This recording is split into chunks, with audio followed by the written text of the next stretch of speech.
Assalamualaikum warahmatullahi wabarakatuh. Saya Selvi Setianingrum dengan NIM B120357, seorang mahasiswi dari Fakultas Hukum Universitas Jambi, di mana saya di sini akan menerangkan mengenai tugas hukum laut internasional, mengenai hukum laut Indonesia sebelum proklamasi kemerdekaan 17 Agustus 1945, di mana yang pertama terdapat pandangan bangsa Indonesia atas laut.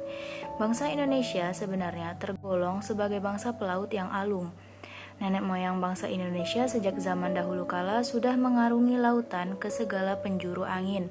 Bahkan, banyak di antara mereka yang kemudian menetap di wilayah daratan, yang disinggahi dan menurunkan keturunannya dari generasi ke generasi, yang kini sudah menjadi warga negara dari wilayah yang sekarang sudah menjadi negara merdeka dan berdaulat. Terdapat beberapa etnis di Indonesia yang unggul di bidang kelautan, yaitu adalah etnis Sangiheta Laut, Madura, Buton, Bugis, dan Makassar. Bahkan dua etnis di antaranya, yaitu Bugis dan Makassar, sejak zaman dahulu kala sudah mengarungi lautan dengan perahu pinisinya yang terkenal di seluruh Nusantara dan dunia. Demikian pula dalam konteks pelayaran antar pulau atau yang biasa disebut dengan interinsular, nenek moyang bangsa Indonesia sejak zaman purba sudah berlayar antar pulau, baik dengan tujuan ekonomi, perdagangan, maupun sosial budaya.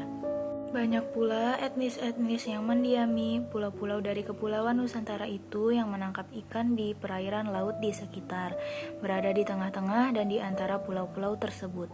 Mereka bertemu dan berinteraksi di tengah laut dengan penuh kerukunan dan kedamaian tanpa memandang adanya perbedaan yang ada di antara mereka.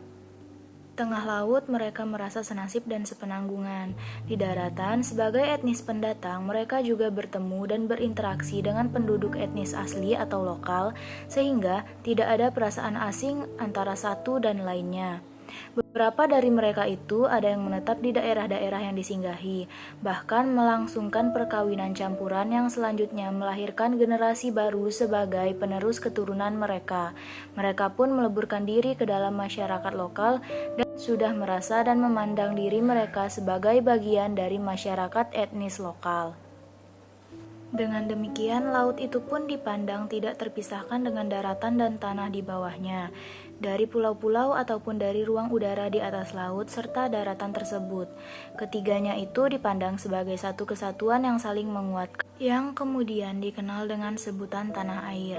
Jadi, dalam konsepsi tanah air tersebut, terkandung adanya satu kesatuan antara ketiganya, darat, laut, dan udara.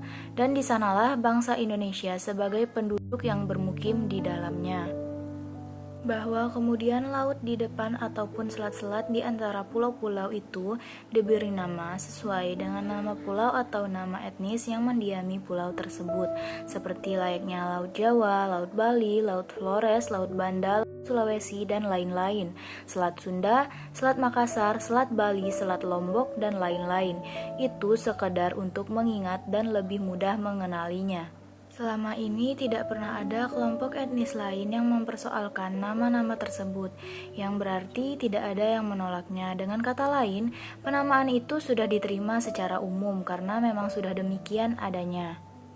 Kondisi tersebut sudah berlangsung sejak zaman kuno hingga Belanda penjajah pertama kali datang di Nusantara pada tahun 1596 dan menjelma menjadi penjajah. Dimulai dari zaman VOC yang kemudian berkembang menjadi penjajahan oleh negeri Belanda setelah runtuhnya VOC hingga menjelang Perang Dunia II. Tampaknya pemerintah kolonial Hindia Belanda pun merasa aman dan nyaman dengan kondisi demikian. Selama masa penjajahannya, tidak ada satu negara pun yang mempersoalkan kedaulatan pemerintah Hindia Belanda atas laut. Yang kedua yaitu Territoriale Zee en Maritime Kringen Ordonnantie Staatsblad nomor 442 tahun 1939. Barulah pada tahun 1939 menjelang Perang Dunia II, pemerintah Hindia Belanda memandang perlu menentukan batas laut teritorial yang menjadi bagian dari wilayah Hindia Belanda. Hal ini dilakukan dengan mengundang ordonansi tentang laut teritorial dan lingkungan maritim.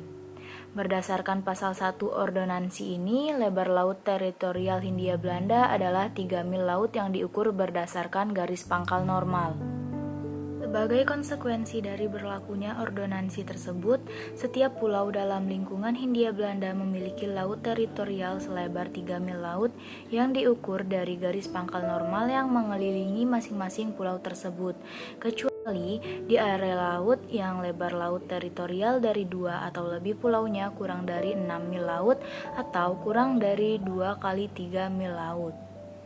Sedangkan bagian laut di luar laut teritorial, tegasnya bagian laut pada sisi luar dari garis atau batas luar outer limit laut teritorial setiap pulau yang secara lebih pasti terletak di tengah-tengah, di antara dan di sekitar laut teritorial pulau-pulau itu berstatus sebagai laut lepas dengan kebebasan laut lepasnya yang meliputi kebebasan pelayaran dan kebebasan perikanan.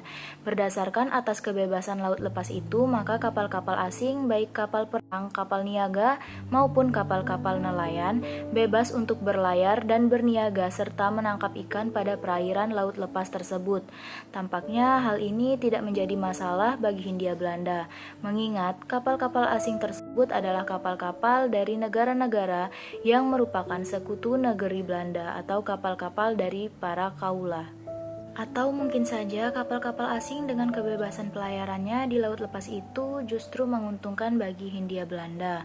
Misalnya, kapal-kapal perang negara-negara sekutu singgah dan berlabuh di pelabuhan-pelabuhan.